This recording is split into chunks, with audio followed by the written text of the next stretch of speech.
Mr. Gorbachev, tear down this wall. The world will never forget a real president for that moment.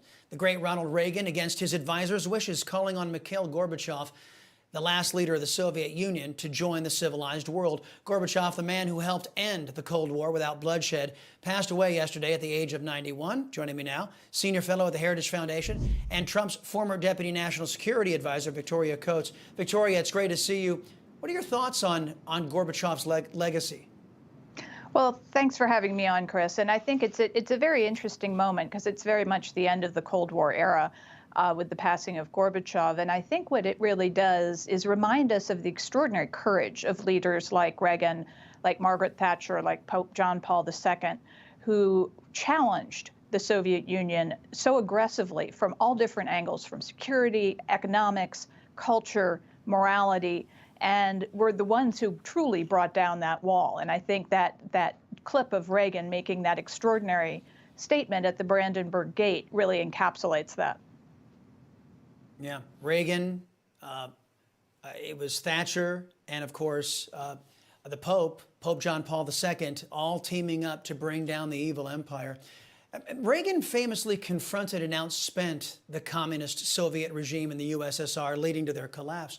However, Joe Biden, a Democrat who a majority of Americans believe is compromised by communist China, has done nothing to confront China. In fact, with his open border policies that have led to, what, over 107,000 American deaths from China-made fentanyl, not to mention pro-China trade policies, Biden seems determined to help, I don't know, keep this communist regime afloat. Isn't that dangerous and unbecoming an American in his position?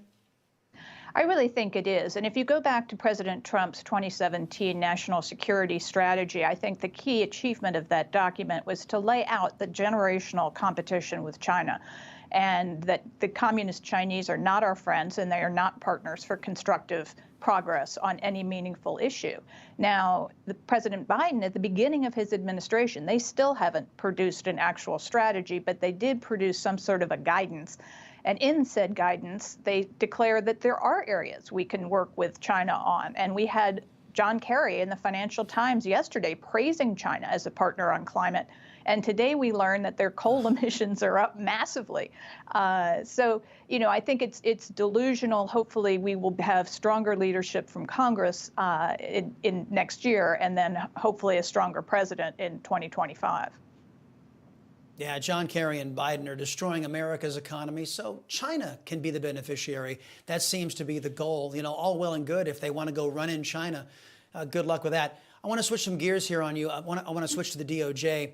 They released this photo of documents they allegedly seized during the Mar-a-Lago raid with classified labels on them. Merrick Garland just posted restrictions on DOJ appointees from attending any campaign events to avoid the appearance of, you know, politicization. So, Victoria, why are they selectively leaking this kind of stuff instead of, I don't know, maybe the privileged documents they illegally seized? Is this justice, or is it propaganda that we're seeing? It's really bizarre that they would even take photographs like that, let alone, you know, send them off of a cell phone of sensitive classified material, which is what they claim that this is. So that's bizarre. And I thought Jenna had a really important point in your previous segment when she said the FBI is basically saying, trust us, to the American people.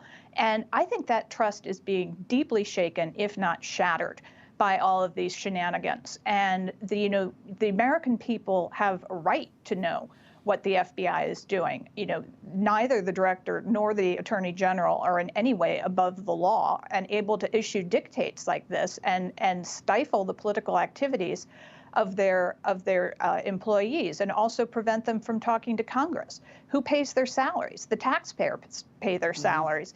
And if they want to talk to the elected representatives of the American people, they should be able to do so. Yeah, you know, trust is earned. If they want our trust, open up your books, open up your processes, let the American people see what you're doing. Don't send us redacted pages of an affidavit. You want us to trust you? Fine. Be transparent so we can. Victoria Coates, thank you very much. Appreciate the visit. Come back soon.